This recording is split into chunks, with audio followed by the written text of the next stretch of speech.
Assalamualaikum warahmatullahi wabarakatuh.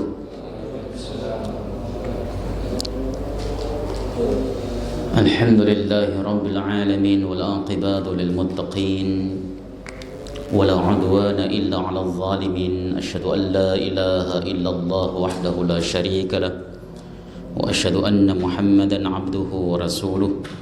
Allahumma salli wa sallim wa barik ala hadzal nabiyil karim nabiyina Muhammadin sallallahu alaihi wasallam wa ala alihi wa sahbihi wa man tabi'ahu ila yaumiddin. Amma ba'du fa ibadallah ittaqullah li anna Allah ta'ala yaqulu fi kitabihil aziz wa huwa asdaqul qailin.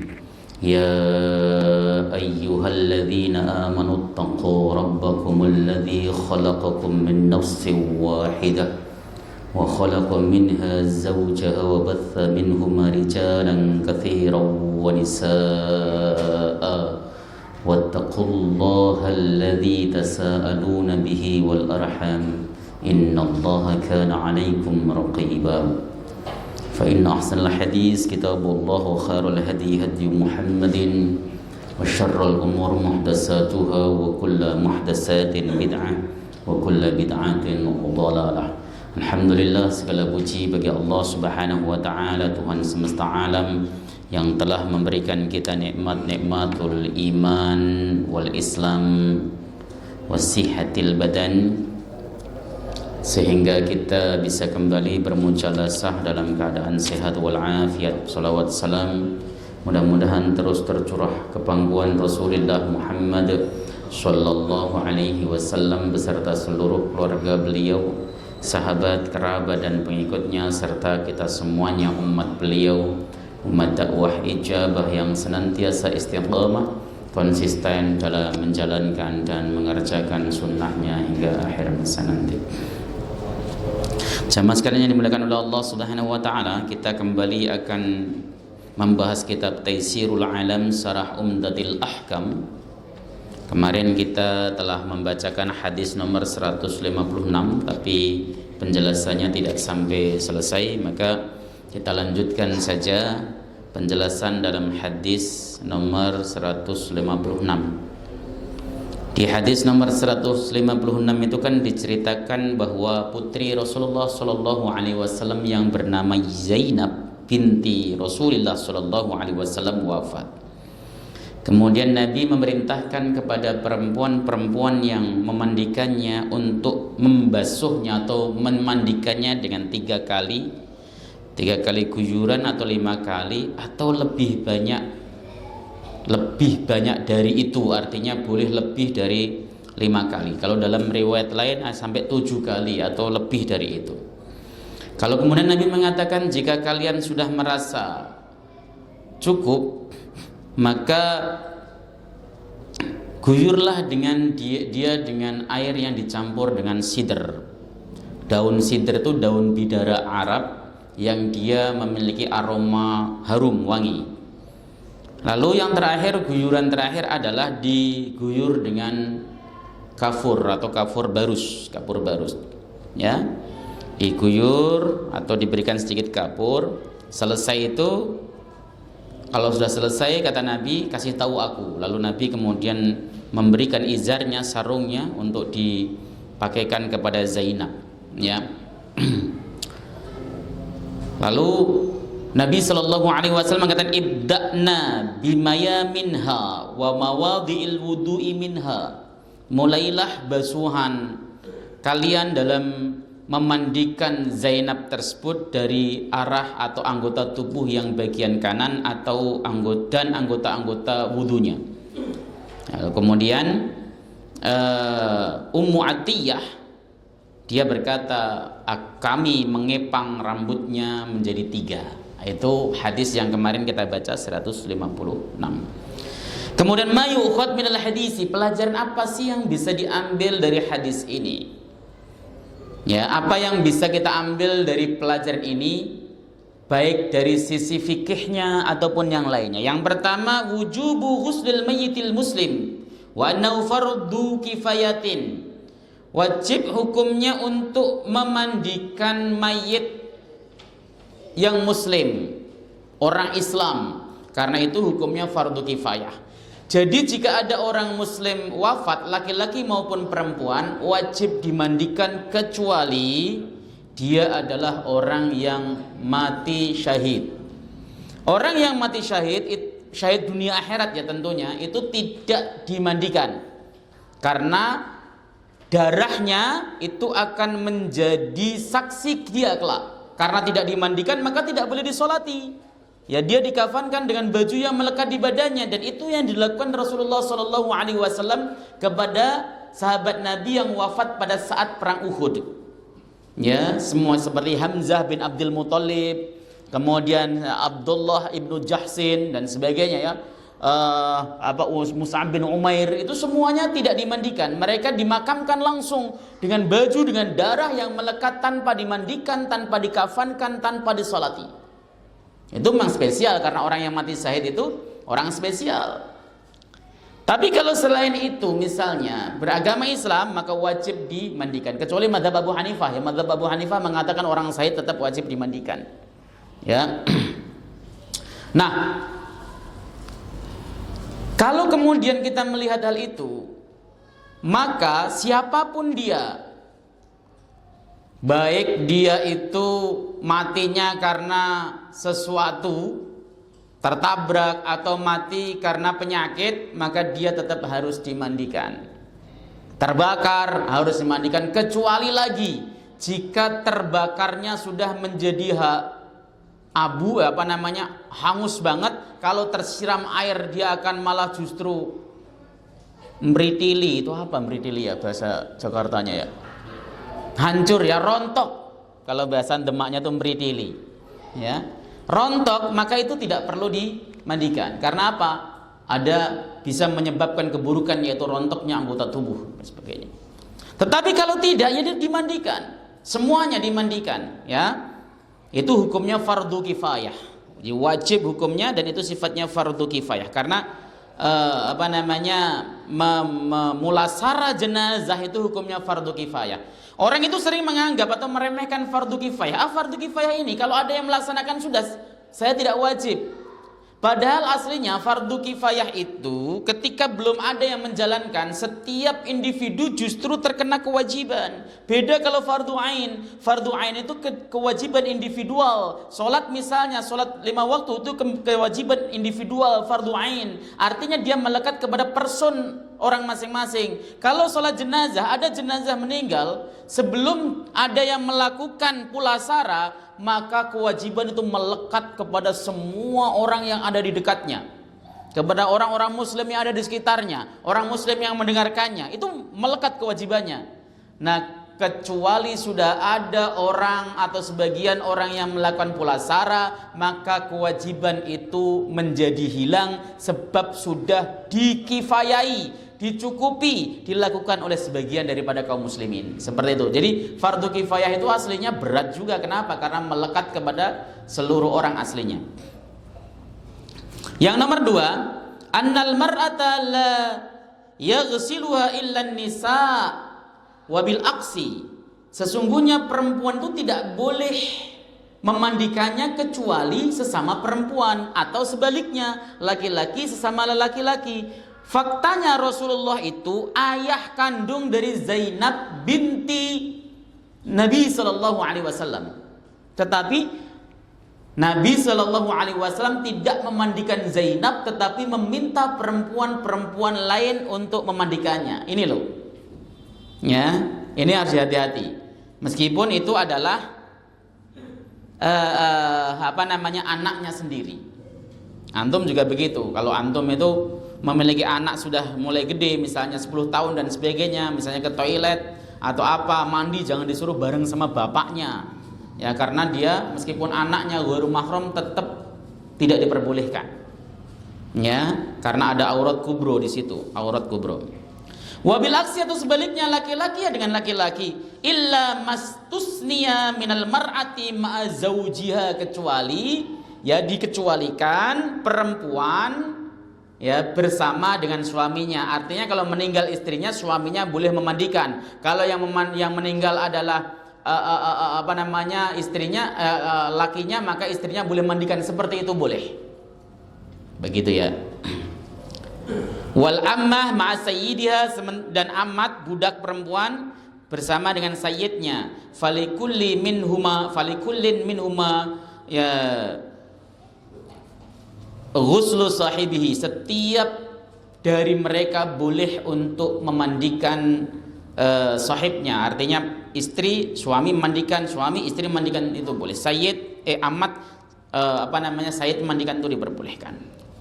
Ya, itu urgensinya kita untuk mengetahui bahwa perempuan itu yang bagus yang memandikan perempuan saja. Makanya sering saya mengatakan antum itu harus belajar tentang fikih jenazah, fikih janazah, bukan jenazah, fikih janazah. Kenapa? Karena supaya kita bisa mengerti siapa di antara saudara kita yang kemudian kesusahan, kita bisa tampil, ya. Jangan dipasrahkan hanya kepada tukang memandikan jenazah. Yang pertama, namanya orang lain, tentu sisi kelembutannya kurang. Orang lain itu kalau memandikan, karena dia tukang memandikan karena merasa profesional, ya udah, bolak-balik, tangan mandi, diangkat, kemudian perut mandi, tekan suka-suka dia. Kenapa? Ya orang lain, bukan saudaranya. Beda kalau kemudian yang bersangkutan tuh anaknya misalnya memandikan orang tuanya, dia akan lebih lembut, lebih hati-hati. Kenapa? Karena dia menyayangi orang tuanya dengan sepenuh jiwanya. Dia tidak mungkin memperlakukan orang tuanya dengan kasar. Kenapa kita saat ini kok lebih suka mempercayakan kepada tukang memandikan jenazah dan sebagainya? Karena kita tidak tahu fikih jenazah. Kita nggak tahu cara pulasara jenazah. Pokoknya serahin saja semuanya. Loh, pertanyaannya kemudian, apa bakti antum kepada orang tua di akhir hidupnya, di akhir hayatnya? Masa sekedar memandikan saja kita tidak mau? Dulu ketika kita kecil, orang tua kita yang memandikan dengan tangannya. Saat wafat beliau, kenapa kita tidak bisa tampil? Ya, begitu. Ini kalau di Jakarta dan sekitarnya biasanya manggil tukang yang sudah profesional, katanya profesional. Saya berkali-kali kalau lihat begitu tuh, ada teman saya wafat misalnya, di keluarganya mengatakan udah dipanggilin sama tukang memandikan jenazah dan sebagainya. Padahal kalau kemudian kita yang disuruh, ya kita bisa siap gitu loh, maksudnya mulai dari memandikan, mengkafani dan sebagainya, ya siap gitu. Tapi karena wah ini udah sama itu, seandainya pun tetap minta bantuan kepada tukang profesionalnya, dampingi tetap oleh anak-anaknya yang ngosokin dan sebagainya, dia kemudian yang ngarin, silahkan. Jangan blank sama sekali. Karena apa? Kita itu diberikan tirkah, harta warisan oleh orang tua kita. Masa kita kemudian memandikan saja di akhir hayatnya, atau di akhir paling terakhir memandikannya yang terakhir kali, kita tidak mau melakukannya. Seperti itu ya. Ya, belajarlah fikih jenazah, adakan daurah kalau memang tidak bisa, begitu. Yang nomor 3, ayyakuna bi thalathi ghuslatin fa illam yakfi fa khamsin fa illam yakfi ya zida ala dzalika wa qayyada ba'dul ulama'i az-ziyadah ila sab'i. Ya, walakin al-mafhumu min qawli in ra'aytunna dzalik at-tafwidu ila ra'yihinna bihasbil maslahati wal hajah. Bahasanya itu bagusnya adalah 3, kalau tidak cukup maka 5, kalau tidak cukup maka lebih dari 5 juga boleh. Rata-rata orang memandikan ini tidak pernah ngitung, karena yang memandikan itu biasanya keroyokan. Ya, ada yang bagian guyur, ada yang bagian gosokin dan sebagainya. Nah, mestinya kalau kita mau ikut tuntunan syariat, kalau bisa 3 silahkan digerujuk 3, tapi hampir tidak mungkin. Ya, 5 juga hampir tidak mungkin, jarang orang di Indonesia sampai 5. Ya, ada yang dalam hadis sahih mengatakan 7, itu juga hampir tidak mungkin. Rata-rata ya secukupnya. Nah, kata secukupnya itu dipahami dari sabda Nabi, jika kalian perempuan itu memandang cukup. Ya, jadi ini artinya apa? Masalah berapa kali basuhan dari jasad mayit itu adalah diserahkan kepada orang yang memandikan. Pokoknya adalah yang penting maslahat dan dianggap sudah memenuhi, sudah bersih, seperti itu. Ya, itu yang ketiga. Wa ba'da dzalika in kana thamma kharijun saddal mahal atau suddal mahalul ladzi yahruju minhu al-adha. Kalau memang di sana ketika ada sesuatu yang keluar, mohon maaf, misalnya masih keluar sesuatu dari duburnya, misalnya dicebokin masih keluar, karena ada yang memiliki seperti itu jenazah itu, ya dicebokin masih keluar, maka tidak usah bingung-bingung. Tempat keluarnya tersebut ditutup, disumpel dengan sesuatu yang memungkinkan untuk menutupnya. Atau luka, kebanyakan misalnya mohon maaf orang yang meninggal kecelakaan itu kadang-kadang di hidungnya masih ngucur darah, udah dibersihkan ngucur darah, bagaimana? Disumpel saja, begitu ya, seperti itu. Jadi pokoknya najis jangan sampai meluber, didiamkan. Ya, jika ada najis yang keluar dibersihkan supaya najisnya hilang. Karena apa? Jenazah itu dikuburkan dalam keadaan suci. Ya, kalau kemudian najisnya sudah dibersihkan hilang, kok masih keluar, dibersihkan lagi, sumpel saja. Di mana dia keluar? Seperti itu. Itulah aturan ya, supaya memang jenazah betul-betul dalam keadaan suci ketika menghadap Allah dalam keadaan suci. Ya, nomor 4, ayyaqtu al-ghasil ghasalatihi ala witr salasin au khamsin au sab'in. Ya, si pemandi jenazah itu memastikan ya bahwa basuhannya tersebut itu ganjil, bisa 3, bisa 5, bisa 7. Tadi yang sudah jelaskan di atas juga sama hampir. Ya, jadi si orang yang memandikan jenazah ini memastikan bahwa basuhannya ini tepat pada bilangan ganjil. Kenapa? Innallaha witrun yuhibbul witra. Allah itu esa, tunggal, dan cinta kepada sesuatu hal yang ganjil. Karena tunggal itu juga ganjil, ya, dan Allah cinta kepada perkara-perkara yang ganjil. Makanya kalau kenapa kok kita di dalam membasuh anggota wudhu disuruh untuk taslis, membasuhnya 3 kali. Kenapa? Karena Allah suka sama perkara yang ganjil. Seperti itu. Yang nomor 5, ayyakuna ma'al ma'i sidr. Ayyakuna ma'al ma'i sidrun. Ya. Jadi ketika membasuhnya itu dicampur dengan sidr, airnya dicampur dengan sidr, daun bidara. Daun bidara itu karena aromanya wangi, maka sering dibuat wangian. Bahkan kalau antum lihat dalam Sunan Ibnu Majah misalnya atau Sunan Abu Dawud, Nabi SAW itu menganjurkan kepada para sahabiyah dan istri-istri beliau ketika mandi janabah itu beliau disarankan untuk menggosok rambutnya dengan daun sidr, daun bidara yang aromanya wangi, yang lembut dan sebagainya. Kalau sekarang kan dijual sampo daun bidara katanya. Itu asli apa enggak juga nggak ngerti. Bahkan sekarang tuh produknya banyak diekstrak. Pasta gigi juga ada siwaknya katanya. Kalau Nabi SAW memang pakai kayu orok sebagai siwak, tapi zaman sekarang pakai odol namanya siwak. Ya, sampo namanya daun bidara. Itu asli apa enggak ya wallahu taala alam bisawab. Tetapi daun bidara ini kenapa? Karena memang wangi aromanya sehingga banyak atau sering dipakai oleh Nabi SAW untuk melakukan mandinya supaya wangi badannya. Ya.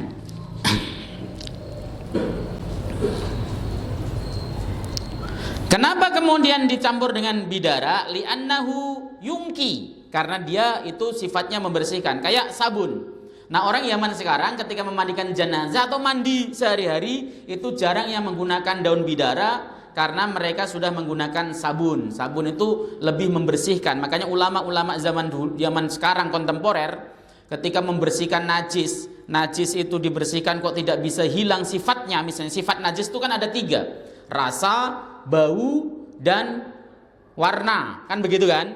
Ketika sifatnya tersebut susah hilang, ya, kita susah bagaimana cara hilang, maka boleh isti'anah binahwis sabun, boleh menggunakan sabun. Ya, sabun itu lebih menghilangkan, lebih membersihkan dibanding dengan yang lain. Misalnya kalau Nabi SAW pada saat mandi janabah itu beliau setelah mohon maaf membersihkan kemaluannya, beliau ngusap tangannya ke bumi, ke tanah, supaya apa? Supaya bersih. Tapi zaman sekarang ya ndak lagi. Kenapa? Karena kita sudah menggunakan sabun. Sabun itu lebih membersihkan dibanding dengan itu semuanya. Nah, itu termasuk pohon sidr.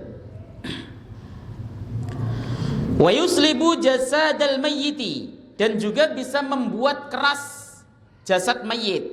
Wa anal ma'al mutaghayyira bit-thahir baqin ala tuhuriyatihi. Karena sesungguhnya air yang berubah bercampur dengan sesuatu yang suci, maka dia tetap dalam kesuciannya. Jadi gini, air itu ada yang mutaghayyir bin najis, ada yang mutaghayyir bit-thahir. Mutaghayyir bin najis itu air yang berubah dengan perkara najis, maka dia menjadi najis. Air yang berubah, ada air suci berubah karena najis, maka dia menjadi najis. Ini ittifaq atau ijma' para ulama. Enggak ada satupun ulama yang komentar. Ya, semuanya mengatakan najis. Ini ada air satu ember, kemudian kemasukan kencing dan berubah aromanya, maka seluruh ulama mengatakan najis. Kecuali dia itu tidak berubah. Jadi kemasukan najis tapi tidak berubah sifat airnya. Rasanya tidak berubah, aromanya tidak berubah, kemudian warnanya tidak berubah, maka menurut madhab Malik hukumnya tetap suci. Ya, misalnya contoh, antum lagi di toilet seperti yang ada di bawah itu. Kemudian di situ ada ember. Kita kan tidak tahu orang yang pipis tadi itu ngapain, apakah pipisnya nyepret atau tidak misalnya. Misalnya seandainya pun pipisnya dari toilet tersebut nyiprat ke dalam ember masuk dan tidak berubah sifat daripada air mutlak tersebut, versinya Malik airnya tetap suci. Ya, kalau versi Syafi'iyah dia najis tetap. Ya, seperti itu. Nah, kalau yang masuk adalah perkara yang suci, maka dia tetap suci hukumnya. Mutaghayyir bit-thahir. Itu hukumnya tetap suci. Nah, apakah dia itu termasuk suci, mensucikan atau tidak? Itu perlu pembahasan lagi. Kalau yang masukin itu daun wujudnya seperti bidara, maka dia tidak termasuk bagian daripada yang menjadikan merubah kemutlakan air menurut sebagian ulama. Sebagian ulama lagi mengatakan ya berubah. Itu debatable di kalangan ulama. Tapi kalau menurut Syekh Abdullah Basyam di dalam kitab Taisirul Alam Syarah Umdatil Ahkam, beliau mengatakan air yang berubah dengan perkara suci maka dia tetap suci, mensucikan. Ini sempat jadi pembahasan panjang lebar ketika mandi dengan menggunakan dicampur dengan bidara. Nabi SAW memerintahkan kepada istrinya ketika mandi itu diguyur pelan ya rambutnya, ya, kemudian dikasih air sedikit, lalu kemudian digosok dengan daun bidara baru dituangkan. Ya, ada ulama yang mengatakan ya tidak apa-apa karena dia tetap dalam keadaan suci karena mutaghayyir bit-thahir. Ada yang mengatakan tidak, ya itu tetap menjadi suci tapi tidak mensucikan. Tapi maksud hadis itu ada diguyur dulu sampai rata baru kemudian dikasih dengan daun bidara. Ya seperti itulah pendapat para ulama ketika mencoba untuk memberikan interpretasi atas hadis yang beredar. Ya, hadisnya beredar dicampur dengan sider. Nah, ini merubah enggak begitu kan? Ya merubah tetapi tidak masalah. Seperti itu ya. Ini ada yang diikuti oleh Syekh Abdullah Abdullah Bassam dalam kitabnya ini. Yang nomor 6, an ayyutayyibal mayyita ya ma'a akhiri ghuslatihi li'alla yadhhabal li'alla yudhibal ma, yaitu memberikan wangi-wangian kepada mayit pada akhir basuhannya. Tadi dikasih kafur barus, ya, dikasih wangi-wangian lah sebenarnya. Kenapa di akhir basuhannya? Li'alla yudhibal ma, supaya itu tidak hilang oleh air, ya, tidak dihilangkan oleh air. Perkara tersebut itu kan air itu sifatnya melarutkan ya. Jadi kalau kemudian diberikan di awal diguyur pakai air ya nggak wangi lagi. Makanya dianjurkan memberikan wangi-wangi itu adalah pada saat akhir basuhan. Akhir basuhan dikasih wangi-wangi supaya tetap wangi. Wa yakunu at-thayyibu min kafurin. Hendaknya wangi-wangiannya itu adalah kafur barus. Kafur barus itu adalah memiliki bahan untuk anti serangga sehingga jenazah itu tidak akan dikerubung semut, tidak dimakan kecoa dan sebagainya. Jadi dia seperti itu. Jadi kafur barus itu memiliki zat anti itu. Coba kalau nggak percaya, pakaian antum kalau yang dikasih kafur barus itu aman dari hewan-hewan kutu-kutu, kemudian yang suka gigit sakit itu.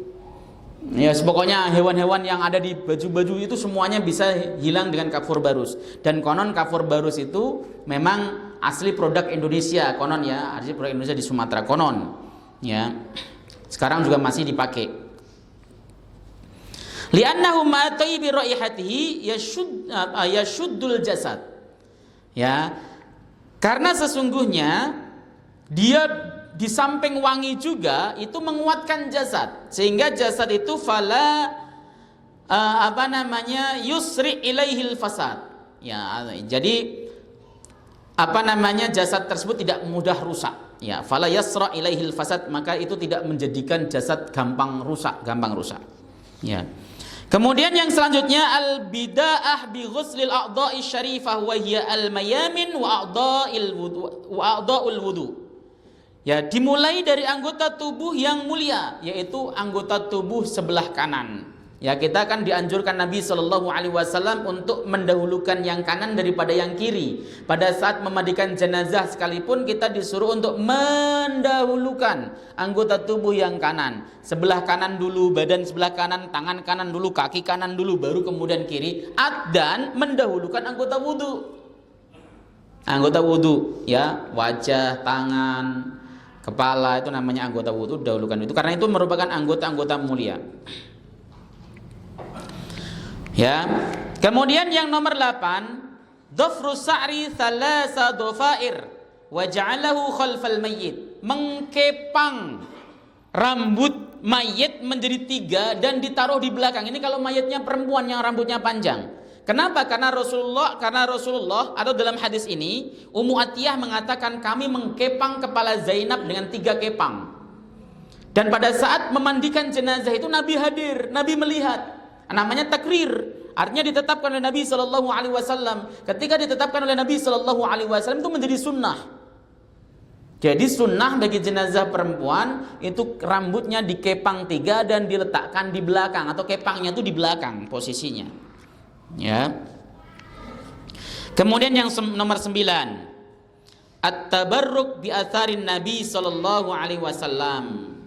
Hadis ini itu menunjukkan bolehnya tabarruk dengan asarnya Nabi, dengan asarnya bekasnya Nabi Sallallahu Alaihi Wasallam. Wa hadza syai'un khasun bihi, dan ini merupakan sesuatu yang khusus bagi Nabi Sallallahu Alaihi Wasallam. Para sahabat ketika Nabi hidup itu suka tabarruk dengan asar beliau. Maka antum bisa lihat dalam banyak hadis sahih Nabi itu ketika ludahnya itu tidak akan pernah sampai ke bumi. Kenapa? Karena sahabat udah rebutan untuk diambil dan dioleskan ke badannya. Ya, itu ludah Nabi. Jangan sampai antum niru-niru ludah kiai antum. Ya, bukan barokah, malah nambah bau luar biasa. Ludah Nabi Shallallahu Alaihi Wasallam. Jadi tabarruk bi asarin Nabi. Contoh misalnya Nabi Shallallahu Alaihi Wasallam ketika beliau Fatimah binti Asad, beliau wafat misalnya, maka beliau Nabi tiduran di makamnya. Itu namanya tabarruk bi asarin Nabi Shallallahu Alaihi Wasallam. Dan ini menurut para ulama boleh, termasuk Imam Ahmad bin Hanbal. Imam Ahmad bin Hanbal di surbanya itu beliau menyimpan rambut dari Nabi Shallallahu Alaihi Wasallam. Itu namanya tabarruk bi asarin Nabi Shallallahu Alaihi Wasallam. Ya, tabarruk bi asarin Nabi Shallallahu Alaihi Wasallam. Kalau kemudian kita telaah lagi, para ulama memang terpecah di dalam beberapa pendapat. Yang pertama ada yang memperbolehkan tabarruk bi asarin Nabi Shallallahu Alaihi Wasallam. Yang kedua ada yang mengatakan tidak boleh tabarruk bi asarin Nabi Shallallahu Alaihi Wasallam. Memang ada perpecahan di kalangan atau perbedaan pendapat di kalangan ulama tentang masalah itu. Tetapi yang dipegang oleh mazhab Ahmad bin Hanbal, terutama Imam Ahmad sendiri, Syekhul Islam Ibnu Taimiyah, kalau asar Nabi Shallallahu Alaihi Wasallam itu boleh, karena yang warid di dalamnya adalah hadis-hadis sahih tentang bolehnya untuk tabarruk dengan asarnya Nabi Shallallahu Alaihi Wasallam. Tapi wahada sayun khasun bihi, ini sesuatu yang khusus bagi Nabi Shallallahu Alaihi Wasallam. Fala yata'addahu ila ghairihi minal ulama'i wassalihin li umurin katsiratin. Ini tidak boleh dikiaskan, dipraktekkan, diterapkan kepada ulama-ulama saleh lainnya, tidak boleh. Ya, Nabi boleh begini, Nabi seperti ini lalu kemudian kita boleh, itu memang tidak seperti itu. Terutama kalau di Muhammadiyah memang tidak memperbolehkan tabarruk ya, tabarruk bi asari sholihin, dengan asarnya orang saleh itu tidak diperbolehkan di Muhammadiyah. Muhammadiyah salah satu yang membedakan antara Muhammadiyah dengan Nahdlatul Ulama, salah satunya adalah Muhammadiyah tidak memperbolehkan tabarruk dengan asar orang saleh dan juga tidak memperbolehkan tawassul dengan orang saleh. Itu yang menjadi pembeda. Jadi memang harus berbeda. Muhammadiyah dengan NU itu harus berbeda. Kenapa? Ya kalau sama lah ngapain ada organisasi yang berbeda, ya kan? Ada perbedaan-perbedaan yang semacam ini, ya kita harus wise menyikapinya ya. Artinya kita tetap menghormati bagi mereka. Oh saya punya dalil, ya silahkan. Nanti kan tinggal gampang. Hatu burhanakum in kuntum shadiqin ya. Ya tampilkan hujahmu nanti di hadapan Allah Subhanahu wa taala, seperti itu. Jadi seperti itu ya. Kalau di kitab ini, di dalam kitabnya Abdullah Basham itu dikatakan tabarruk bi asarin Nabi sallallahu alaihi wasallam itu boleh, karena faktualnya banyak sekali para sahabat ketika hidup beliau bertabarruk dengan asarnya Nabi. Ada seorang sahabat misalnya karena beliau menuntut kisos kepada Nabi sallallahu alaihi wasallam, ya, kemudian minta Nabi membuka bajunya, dia cuman hanya sekedar pengen mencium badan Nabi sallallahu alaihi wasallam. Banyak sekali yang hadis menjelaskan masalah tabarruknya Nabi, terutama ya dengan asarnya Nabi, misalnya ya asar apa saja, asar bekas wudunya Nabi, kemudian ludahnya Nabi, apa saja ya para sahabat melakukan itu untuk mengambil keberkahannya, karena Nabi itu badannya itu barokah begitu. Asarun ainur rahmah wa ainul barokah. Kemudian kenapa orang soleh kita tidak boleh ambil barokahnya? Kata kitab ini alasannya banyak. Yang pertama, anna hadzal amra la yulhiquhu ahadun fihi lima bainahu wa baina ghairihi minal bauni asyashi. Sesungguhnya perkara ini, urusan ini itu tidak ada seorang pun yang bisa untuk ilhaq, menyamai Nabi sallallahu alaihi wasallam. Tidak bisa. Antara Nabi dan antara orang lain itu perbedaannya sangat jauh. Ya. Nabi itu adalah sosok yang ibadahnya pasti diterima oleh Allah Subhanahu wa taala, pasti, karena garansi dari Allah Subhanahu wa taala. Nah, Allah menyebut Nabi dengan sebutan abd di dalam ayat Al-Qur'an itu, ya berkali-kali Allah menyebut Nabi dengan sebutan abdun atau abdi, ya. Kenapa? Karena abd itu adalah orang yang melakukan penghambaan. Penghambaan itu disebut ibadah. Orang yang ibadahnya diterima maka disebut abd. Begitu. Allah menyebut Rasulullah dengan abd itu menunjukkan Nabi ibadahnya diterima oleh Allah Subhanahu wa taala. Kita tidak ada jaminan. Makanya kan kemudian kalau Anda pengen ibadahnya diterima, maka harus ikut cara ibadahnya Nabi. Kenapa? Karena Nabi sudah jelas diterima. Antum nggak ada jaminan kalau pengen diterima harus ngikutin ibadahnya Nabi. Karena apa? Yang jelas diterima. Ya. Jadi antara seseorang selain Nabi dengan Nabi Shallallahu Alaihi Wasallam itu jaraknya, keistimewaannya jauh. Bahkan Sayyidah Aisyah itu pernah mengatakan, kalian para sahabat itu tidak akan pernah bisa meniru Nabi Shallallahu Alaihi Wasallam 100%. Tidak bakal bisa. Tidak ada yang bisa meniru Nabi Shallallahu Alaihi Wasallam. Sanian yang kedua, anna hadal asya tauqifiyah. Urusan ini itu tauqifi, butuh dalil. Karena termasuk bagian daripada ibadah. Tidak kemudian kita bisa mengatakan, oh ini boleh, ya itu butuh dalil. La tusyra' illa bisyar'in. Tidak boleh perkara tauqifiyah itu disyariatkan, dilaksanakan kecuali dengan syariat. Al-aslu fil ibadati al-butlan hatta yakuma ad-dalilu ala amrihi. Hukum asal dalam semua ibadah itu batil, tidak sah, kecuali ada dalil yang memerintahkannya. Jadi bukan kemudian dibalik. Kan ada orang itu sering gini, kenapa Anda lakukan itu? Kan tidak diperintahkan Nabi. Emang Nabi melarang? Loh bukan. Kalau urusan ibadah itu bukan ada larangannya atau tidak, tetapi apakah ada perintahnya atau tidak. Kalau urusan ibadah beda dengan muamalah. Kalau muamalah redaksinya adalah bukan dicari dalil perintah, tetapi apakah ada larangannya atau tidak. Karena al-aslu fil asya al-ibahah. Hukum asal dari segala sesuatu itu boleh. Muamalah, ya, transaksi, misalnya kita transaksi dengan Shopee, dengan Tokopedia, dengan Gojek, dengan Oppo dan sebagainya misalnya, itu hukum asalnya boleh kecuali ada dalil yang melarangnya. Nah baru begitu. Jadi ketika ibadah jangan kemudian, ente kok ibadah begitu mas, kenapa dilaksanakan ibadah begitu? Lah, emang Nabi pernah melarang? Oh bukan begitu kaidahnya kalau ibadah. Jangan dicari dalil larangannya, tapi dicari dalil yang memerintahkan. Ada tidak? Karena ibadah.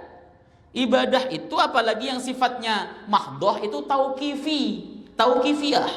Berdasarkan contoh, teladan, sabda dari Nabi SAW. Jangan kemudian ngarang-ngarang sendiri. Nah itu, ini ibadah tauqif. Wala yujadu minal adillati ma yu'adiha ila ghairihi, dan tidak ditemukan dalil-dalil sesuatu yang boleh mengkiaskan ini kepada selain Nabi SAW. Begitu. Salisan, alasannya. Nah ini kan sekali lagi saya bilang ini urusan debatable di kalangan para ulama. Tetapi apa yang dikemukakan oleh Abdullah Bassam ini sejalan dengan apa yang diputuskan oleh Majelis Tarjih Muhammadiyah. Begitu.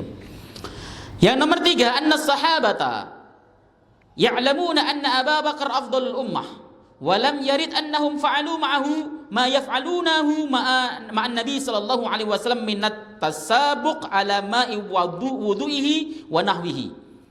Para sahabat itu tahu sesungguhnya Abu Bakar itu adalah umat yang paling utama, orang yang paling utama. Bahkan Nabi mengatakan seandainya imannya Abu Bakar ini ditimbang dengan iman seluruh alam, maka iman Abu Bakar lebih berat. Kenapa? Karena beliau adalah sahabat Nabi yang paling utama. Itu disepakati para ulama. Ya, kecuali Syiah. Kalau Syiah memang meyakini bahwa Ali itu lebih utama dibanding dengan Abu Bakar, Umar, Utsman dan sebagainya. Tapi kalau ahlu sunnah sepakat bahwa Abu Bakar adalah sahabat Nabi yang paling utama. Dan tidak ada satupun keterangan, tidak ada satupun hadis yang menjelaskan mereka para sahabat melakukan perbuatan sebagaimana yang mereka lakukan bersama Nabi. Seperti apa? Rebutan air bekas wudhu Nabi. Itu tidak dilakukan pada Abu Bakar. Kalau Nabi SAW selesai wudhu, airnya sisa, sahabat rebutan. Mau dibuat apa saja, mereka melakukan itu. Tetapi ketika Rasulullah wafat, Abu Bakar jadi Amirul Mukminin, jadi khalifah. Pada waktu itu bukan Amirul Mukminin, jadi khalifah. Menggantikan Nabi. Tidak ada satupun keterangan bahwa sahabat melakukan itu terhadap Abu Bakar As-Siddiq. Padahal Abu Bakar ini orang yang saleh, orang yang utama. Begitu. Ya kalau seandainya, wah sekarang Abu Bakar meninggal, sekarang Rasulullah wafat, maka Abu Bakar yang masih ada, ayo kita kemudian rebutan air wudhunya Abu Bakar, itu tidak dilakukan para sahabat ridwanullahi ta'ala alaihim ajma'in dan sebagainya, termasuk rebutan ludahnya itu tidak ada. Nah inilah yang kemudian Pak, yang sering saya katakan, di kita itu sering diancam-ancam dengan istilah barokah. Kamu kalau jelek-jelekin pesantren, ilmu kamu nggak barokah. Mesti gitu, ini takut-takutin. Barokah ilmu itu ada, Pak. Ilmu yang barokah itu, jika kita mendapatkan ilmu, kita ngaji, kita kuliah, kita kemudian di masyarakat ilmu kita dimanfaatkan orang. Baik untuk diri kita sendiri, kita bisa memanfaatkannya dengan sebaik-baiknya sehingga kita menjadi orang soleh, atau dimanfaatkan orang lain, itu namanya ilmu barokah.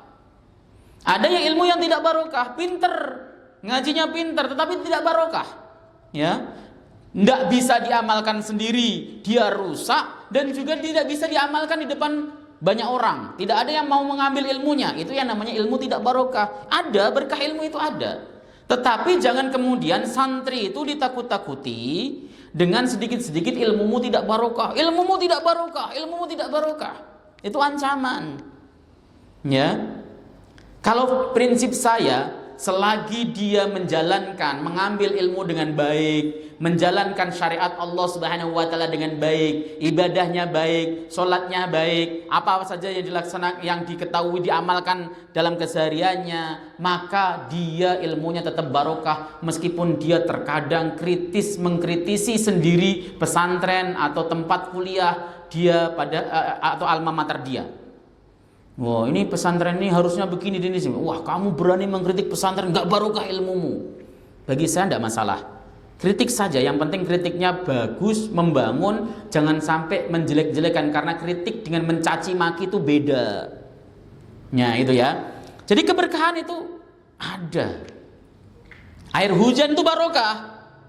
ya, wa anzalna minas sama'i ma'an mubarakan, dan kami turunkan dari langit air yang penuh barokah. Jadi air hujan itu barokah. Tapi kalau keseringan ya masuk angin. Ya. Keseringan, apalagi air hujannya Jakarta itu. Saya kadang-kadang ya Allah, air ini barokah, ya Allah barokah, disemangati sendiri.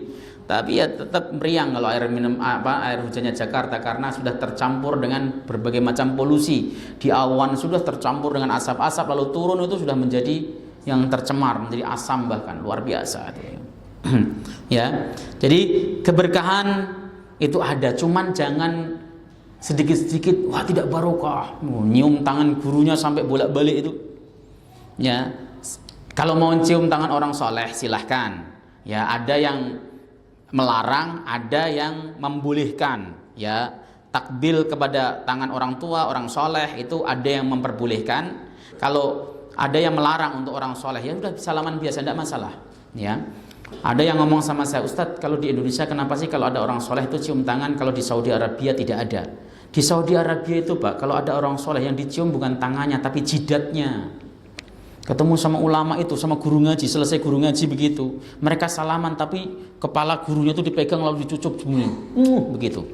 Itu di Saudi Arabia, di Kuwait, kemudian ya pokoknya di Timur Tengah begitu. Begitu selesai ngaji, syekhnya itu langsung dipegang, langsung dicium bun-bunannya tuh, gitu.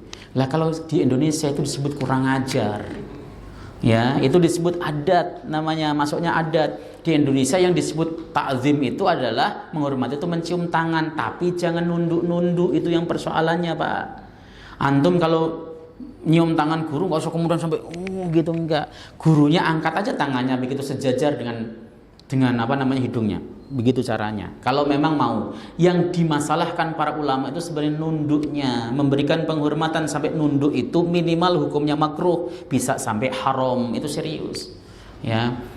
Ya memang gimana ya Pak kok bisa begitu? Kenapa Ustaz di pesantren kok begitu modelnya di Jawa? Karena tradisi Jawa begitu. Tradisi Jawa mau nggak pesantren, mau nggak kalau ketemu orang tua nyiumnya gini. Sampai nunduk-nunduk ya kan? Begitu. Ya. Nah, kita kemudian misalnya, menurut Imam Nawawi hukumnya makruh Ustadz minimal atau haram, ya sudah tarik saja kalau antum memang pengen itu ke atas. Kalau enggak juga enggak apa-apa, salaman biasa sudah menghormati kok. Begitu. Apakah bisa mengambil barokahnya? Barokah itu ketika Anda taat, patuh sama guru, menghormati guru, enggak jelek-jelekin guru, ngamalin ilmu yang diajarkan, barokah insya Allah ilmunya. Ya, akibatnya apa? Banyak terjadi, mohon maaf, kiai mencabuli santrinya itu ya karena masalah barokah itu tadi. Ya, kamu mau nggak nduk supaya dapat barokah? Apaan itu Pak Kiai? Nanti malam pijitin Pak Kiai, barokah ilmumu pijitin asalnya. Ya mending kalau yang disuruh begitu laki-laki, tidak masalah. Tapi ini kan nggak, perempuan, ya dipijitin seperti itu. Akhirnya kemudian setelah pijit cium tangannya. Ngaji supaya berkah, cium tangannya, itu maksiat itu. Ya, setan masuk, akhirnya kemudian jadilah sampai berkali-kali, bertahun-tahun nggak ada yang ketahuan. Tadi diiming-iming barokah supaya hidupnya barokah, supaya ini. Itu mirip Syiah itu Pak. Syiah itu sebagian, nggak entar orang, wah Syiah ini bukan Ustaz. Sebagian Syiah itu ketika dia pengen menikahi seorang gadis, maka si gadis ini disuruh mut'ah dulu dengan para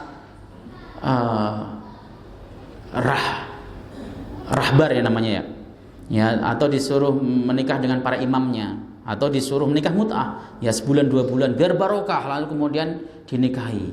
Ya, itu sebagian Syiah Yaman dahulu. Tapi Yaman sekarang apakah ada atau tidak ya nggak ngerti, karena saya bacanya di dalam kitab-kitab Syiah itu sendiri. Oke ya. Kemudian rabi'an anna tabaruka bi ghairihi sallallahu alaihi wasallam minal ghuluwi alladhi huwa wasilatu syirk. Sesungguhnya tabaruk dengan selain Nabi sallallahu alaihi wasallam itu termasuk hulu yang bisa mengantarkan seseorang kepada syirik. Hulu itu artinya menganggap seseorang memiliki sesuatu atau kemampuan seperti Tuhan, seperti itu. Wah, itu supaya dapat berkahnya Pak Yai nanti atau Pak Ustadz nanti, hidup Anda akan menjadi kaya, menjadi gampang kerjanya dan sebagainya, ya. Jadi ini alasan daripada kitab ini. Khamisan, yang kelima, annahu fitnatun liman tuburika bihi. Itu fitnah bagi orang yang diambil berkahnya. Serius, makin sombong. Orang itu kalau tangannya biasa dicucupin orang, itu sombong dia. Jalan aja gini nih. Ya, semua rebutan apalagi. Enggak ada penghormatannya sama sekali, kadang-kadang itu bikin sombong. Ada yang nggak mau dicium dan sebagainya, ada. Ya sebenarnya nggak apa-apa kalau saya baik prinsipnya, yang penting diangkat ke atas, jangan sampai membungkuk seperti itu. Ya, mencium tangan orang soleh itu para ulama berbeda pendapat. Ada yang mengatakan boleh, ada yang mengatakan tidak boleh. Itu saja ya. Jangan kemana-mana bahasanya. Tapi kalau mengambil keberkahan, wah ini keberkahan, cuci kakinya saja diminum loh. Ya. Siapa dulu yang ada nyuci kakinya terus diminum, itu ada ya. Itu kan karena menganggap punya keberkahan. Wah, minum ini adalah bagian dari barokah, ya. Termasuk nih air nih, Pak Kiai minta air, Pak Ustadz minta air, ya sudah doain. Air kan termasuk wasilah yang boleh untuk doa, baca Fatihah misalnya kemudian didoakin, itu sudah cukup sebenarnya. Tapi saat ini supaya berkah, coblosin tangan dulu. Ya, udah kok. Begitu kan, ya, bukan barokah, ini jadi nama virus semuanya yang ada di mulutnya nih, malah nular kemana-mana, ya. Jadi ya cukup didoain, ya, minta doain Ustadz Wasil, air itu termasuk bagian daripada sesuatu yang boleh untuk dibacakan ruqyah, ya. Sahabat itu ketika meruqyah, Jabir bin Abdullah meruqyah itu dibacakan di air, bacain Fatihah itu di air, begitu kan. Itu cukup, ya, nggak kemudian perlu dipakai sentuh jari atau diludahi, itu nggak perlu, ya, seperti itu. Itu alasannya dalam kitab ini. Jadi sekali lagi, Tabarruk bin Nabi versinya Taisirul Alam Sarh Umdatil Ahkam itu boleh dengan asar Nabi, karena hadis-hadis yang tentang itu banyak sekali dan sahih semuanya. Ya, misalnya tadi rebutan air wudhu Nabi, kemudian busoknya Nabi, ludahnya Nabi dan sebagainya, itu memang tertuang dalam hadis-hadis sahih. Wallahu taala alam bisawab. Ada muskil kira-kira ditanyakan? Monggo. Ada pertanyaan? Enggak ada ya? Baik, alhamdulillah. Ya, mudah-mudahan kajian ini bisa memberikan manfaat kepada kita, pencerahan kepada kita. Ya, tetap teguh di dalam menjalankan apa yang kita yakini sebagai suatu kebenaran. Namun insaf, tidak usah kemudian maki-maki, marah-marah terhadap sesuatu hal yang berbeda. Wallahu taala alam bisawab. Kita tutup majelis. Subhanakallahumma hamdika asyhadu an la ilaha illa anta astaghfiruka wa atubu ilaik. Assalamualaikum warahmatullahi wabarakatuh.